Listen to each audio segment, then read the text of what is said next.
Right, as I was saying earlier, I was here 50 years ago when Mondello opened, and I still have the program at home. Showed it to a few people, and there are a few programs still, but there's some great stories here about Mondello. I remember being here one time, we were up in the stand, and at the start of a race, saloon car race, one MGB pushed another, and the MGB ended up in the stand. There was very few people in the stand, nobody got hurt. The fencing wasn't like what it was now. It was just wattled kind of wire fencing, and the driver got out of the car. We thought he was dead before that, obviously, and pulled the car out of the stand anyway, and that was that. Nobody was hurt. I was here another day, and there was a guy racing, and at that time, a lot of the Irish drivers down here kept their racing cars in the north of Ireland because some of them couldn't afford to pay the import duty on the cars, which was very high. So there was one guy here, he was racing, and somebody obviously must have given him the tip off that the revenue commissioners were here and they were impounding cars that hadn't got duty paid.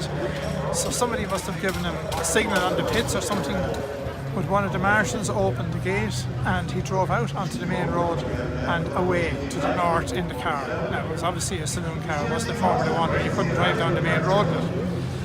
So I was here another day at the very first corner down here. It was called Shell. We were standing up there, and a guy called Des Donnelly, who was driving the Formula Atlantic.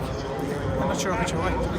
It was White Atlantic. Des Donnelly's his name, and Des lost the brakes at Shell Corner. It was banked like a launching pad.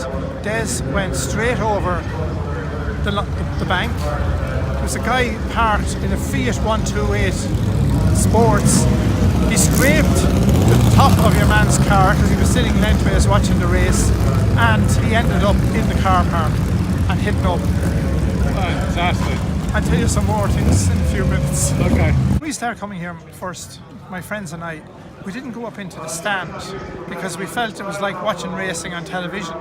So one of the guys had made a wooden stool, and we used to tie the wooden stool to the perimeter fence, and we'd climb up on the wooden stool and hold on to the wire for dear life. Now this stool was about 6 feet long, and there could be 8 people trying to stand on this 6-foot stool.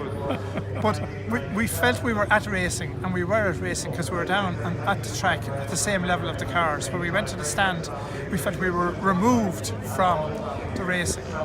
So that's just one of the things that happened. At that stage, the track was quite a small circuit, I think about 1.2 miles or something, and you could see the cars all the way around.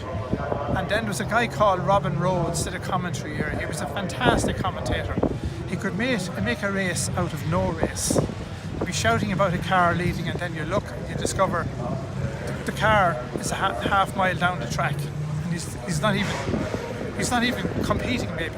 So he was very good, and he always talked about his cucumber sandwiches. So every time he took a break from commentating, he said, "I'm taking a break now for my cucumber sandwiches." Robin Rhodes was definitely commentating here for 30 years. He was very good.